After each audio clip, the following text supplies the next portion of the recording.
In the summer of 1843, in the tobacco-rich province of Pinar del Rio, Cuba, a widow named Doña Catalina Mendoza de Cervantes did something that would destroy one of the oldest Spanish colonial families in the Caribbean. She didn't commit murder. She didn't steal.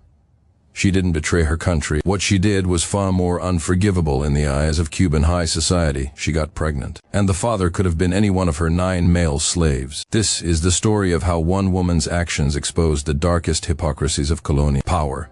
How an entire dynasty collapsed under the weight of a scandal that revealed truths no one wanted to acknowledge, and how 9 enslaved men became unwilling participants in a story that would echo through Cuban history for generations. What happened on the Cervantes estate between 1841 and 1843 wasn't just a personal scandal. It was a mirror held up to a society built on lies about race, power, sexuality, and control. And what that mirror reflected was so ugly, so fundamentally threatening to the colonial order, that powerful people would spend decades trying to smash it into pieces. The Cervantes family had been in Cuba since 1523. They were among the original conquistador families, granted land by the Spanish crown in the earliest days of colonization. For 320 years they had maintained their position at the absolute pinnacle of Cuban society. They owned tobacco plantations, sugar estates, shipping companies, and urban properties in Havana worth fortunes. Doña Catalina had married into this dynasty in 1829 at age 17. Her husband, Don Alfonso Mendoza de Cervantes, was 43, a third-generation tobacco baron whose estates in Pinar del Rio produced some of the finest cigars in the world. It was an arranged marriage, as all marriages in that class were, designed to merge 2 powerful families and consolidate land holdings. By all accounts,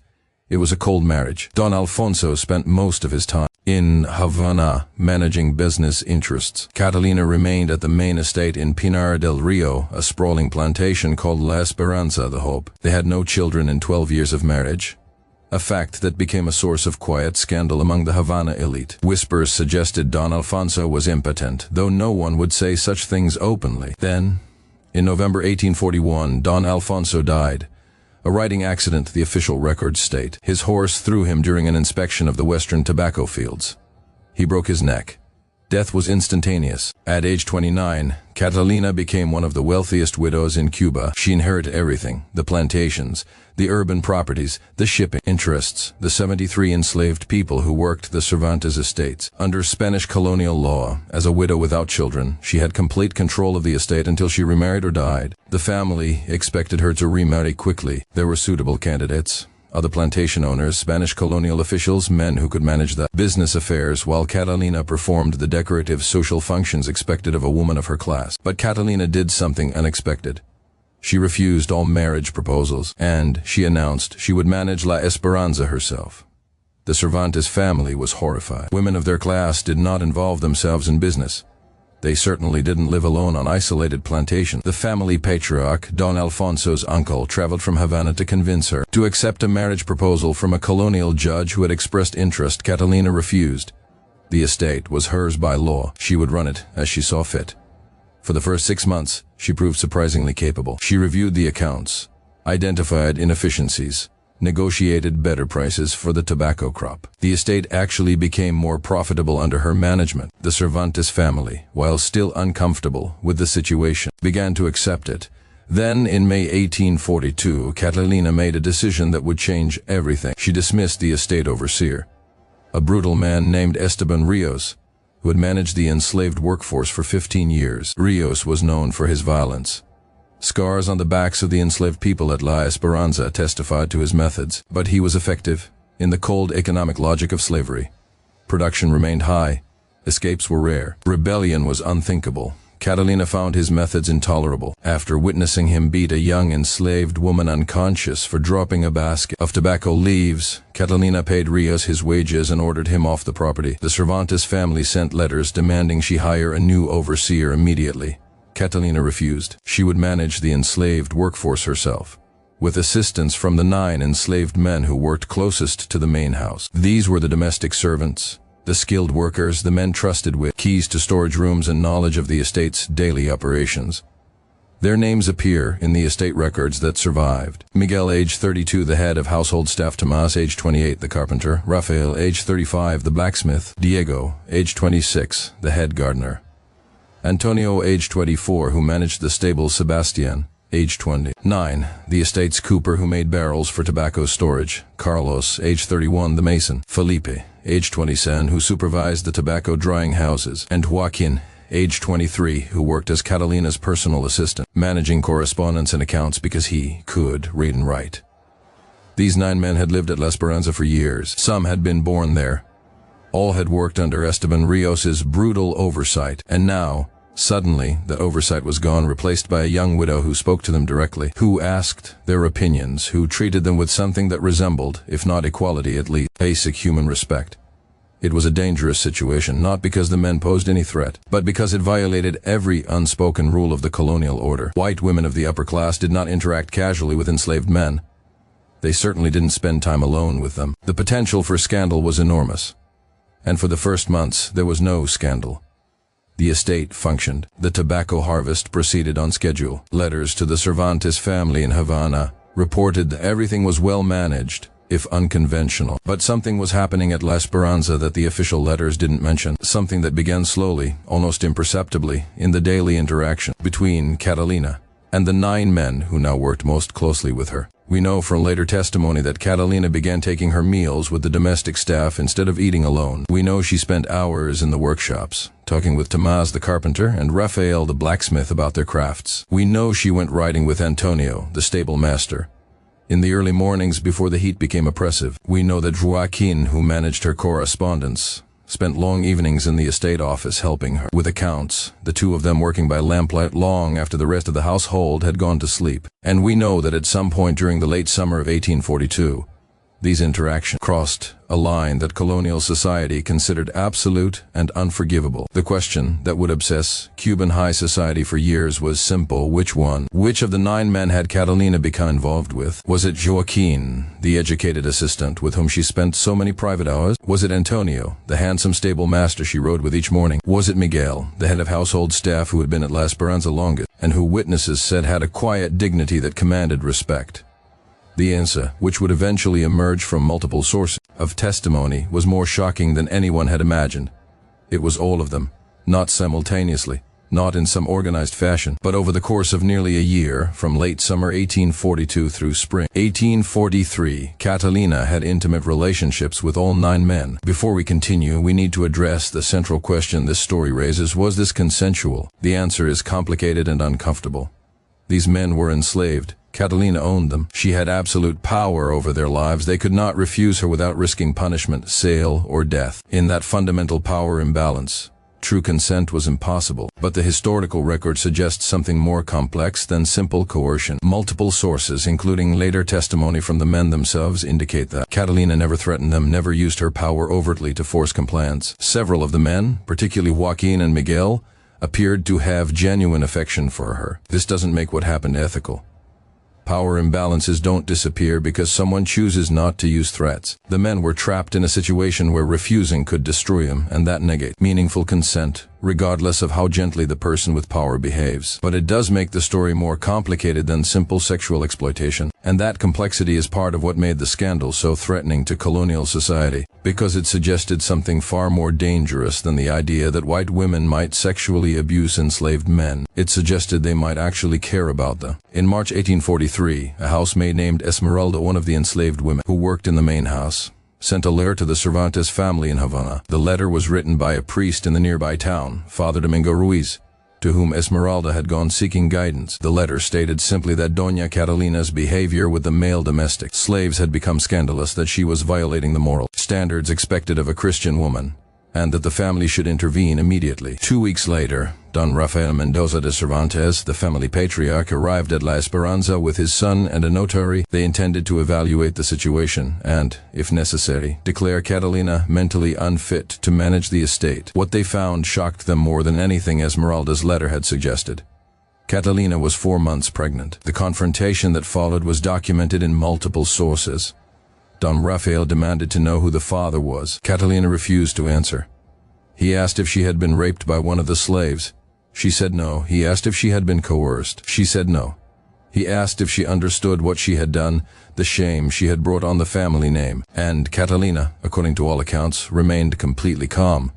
She said she understood perfectly. She said she had made her choices freely, and she said that the child she carried would be born free, acknowledged as her heir, regardless of who the father was. This was the moment the situation transformed from a private scandal into a public crisis that threatened the foundations of colonial society. Because if Catalina's child was acknowledged as her legitimate heir, that child would inherit one of the largest fortunes in Cuba. If the father was one of her enslaved men, that would mean a child of African descent inheriting a Spanish colonial dynasty. It would mean enslaved people on the estate being owned by someone who shared their ancestry. It would shatter every assumption about race, class, and power that colonial society was built on. The Cervantes family moved immediately to prevent this. Within days, they filed a legal petition with the Colonial Court in Havana declaring Catalina mentally incompetent. They argued that no sane woman of her class would behave as she had, that her actions prove mental deficiency, and that control of the estate should be transferred to the family patriarch. Catalina hired lawyers and fought back. She argued that she was perfectly sane, that she had managed the estate profitably, and that Spanish law gave her absolute right to control her inheritance as a widow. The legal battle that followed would last 18 months and become the most sensational court case in Cuban colonial history. But while the lawyers argued in Havana, something else was happening at La Esperanza. The 9 men at the center of the scandal were disappearing. Miguel was sold to a plantation in Camagüey, 300 miles away. Tomas was sold to a sugar estate in Matanzas. Rafael, Diego, Antonio, Sebastian, Carlos, and Felipe were sold to different buyers across Cuba, deliberately scattered to prevent them from ever communicating with each other.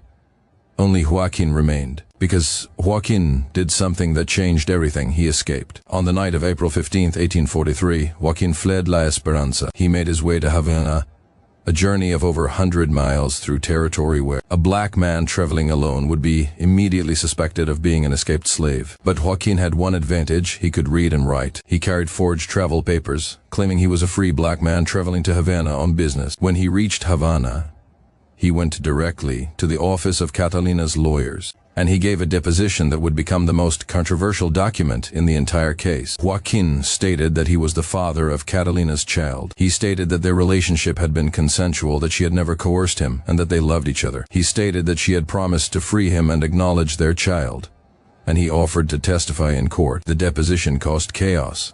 The Cervantes family's lawyers argued it proved nothing, that an enslaved man would say anything his owner told him to say, that the entire thing was a fabrication designed to manipulate the court. But Catalina's lawyers argued something more radical. They argued that if Joaquin's testimony was true, if he and Catalina had formed a genuine relationship, then her behavior wasn't insanity. It was love. Unconventional, socially unacceptable, but not evidence of mental deficiency.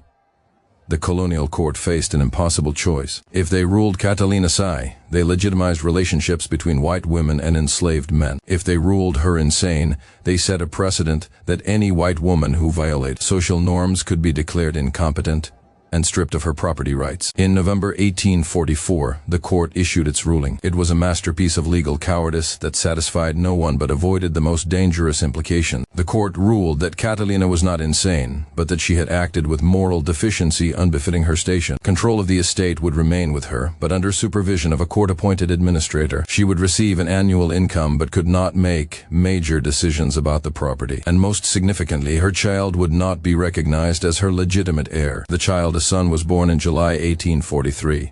Catalina named him Joaquin Alfonso Mendoza. Birth records list the father as unknown. The boy was raised at La Esperanza, but in legal terms he didn't exist. He wasn't acknowledged as Catalina's heir.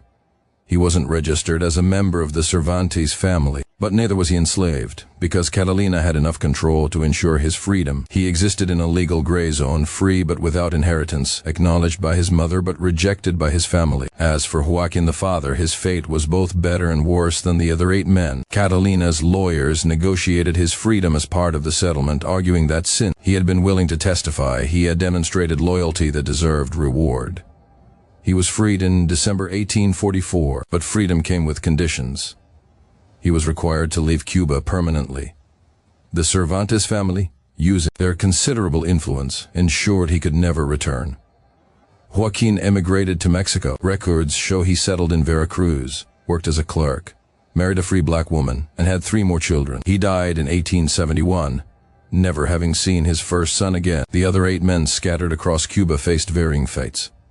Some disappeared entirely from the historical record. Others appear briefly in documents. Miguel mentioned in Camagüey plantation records until his death in 1856. Tomás appearing in Matanzas tax records as a free carpenter in 1860, suggesting he somehow purchased his freedom, but most simply vanished into the vast machinery of Cuban slavery, separated deliberately to ensure they could never tell their version of events. Catalina lived at La Esperanza until her death in 1867 at age 55. She never remarried. She never had other children.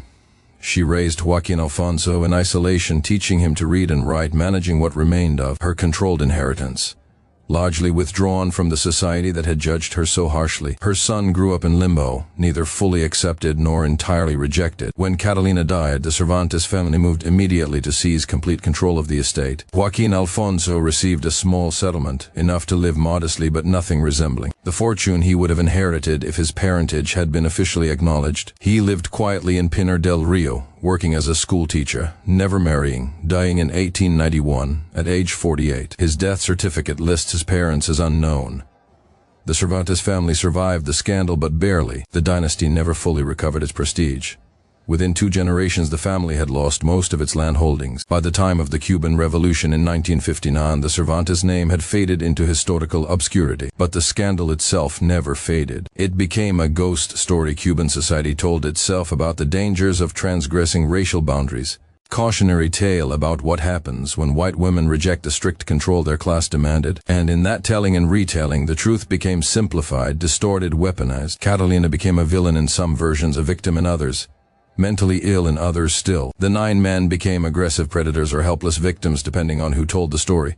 The complexity disappeared. What actually happened at La Esperanza between 1841 and 1843 was more complicated than any simplified narrative can capture. It was a story about power, yes, but also about isolation, about the strange intimacy that can develop in confined spaces, about the fundamental impossibility of ethical relationships when one person owns another. It was a story about a society so rigid, so dependent on strict separation of race and class, that even the suggestion of genuine human connection across those boundaries was treated as existential threat. And it was a story about 9 men whose voices were systematically erased, who were scattered and silenced, specifically to prevent them from offering their own perspectives on what happened, and whose humanity was so thoroughly denied that even in accounts sympathetic to Catalina, they rarely appear as full people with their own thoughts, feelings, and agency. This is what makes the story so difficult to tell ethically, because the historical record preserves Catalina's voice, her legal arguments, her choices, but it gives us almost nothing from Miguel, Tomás, Rafael, Diego, Antonio, Sebastián, Carlos, Felipe, or even Joaquin beyond his single deposition.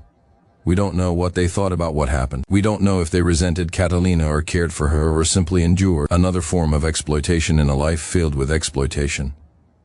We don't know how they felt about being separated and sold. We don't know what stories they told about those years. Their silence in the historical record is itself evidence of the power structures this story exposes. The scandal destroyed a dynasty, yes, but it didn't change the system that made the scandal possible in the first place. Slavery in Cuba would continue for another 46 years after Catalina's death, finally abolished in 1886. The racial hierarchies the scandal briefly destabilized would persist long after abolition, woven into Cuban society in ways that affect the island even today. And the fundamental question the scandal raised, whether genuine human connection can exist within systems of absolute power imbalance, remains uncomfortably relevant, because this story isn't just about 19th century Cuba, it's about how power works, how systems of oppression adapt to maintain themselves even when individuals attempt to violate their rules, and how the voices of the least powerful are systematically erased even from stories supposedly about them. The widow and her 9 slaves became a scandal that destroyed a dynasty, but it didn't destroy the system that dynasty was built on. And in the end, that might be the most important truth of all. The 9 men deserved better than to be scattered and silenced. Joaquin Alfonso deserved to know his father and inherit his mother's estate, and the complexity of what actually happened deserves to be preserved, not simplified into moral fables that serve present-day agendas. This is Buried Truths, where we try to tell these stories with the complexity they deserve, where we acknowledge what we don't know as honestly as what we do, and where we remember that the most important voices are often the ones history tried hardest to erase. If this story made you think differently about power, consent, and whose voices get preserved in history, subscribe. We post every Saturday with suppressed slavery stories that refuse to simplify the past. Comment below, how should we tell stories when the historical record has systematically erased the voices of the people most affected? What ethical obligations do we have when we can't hear from everyone involved? Until next week, keep questioning what you think you know.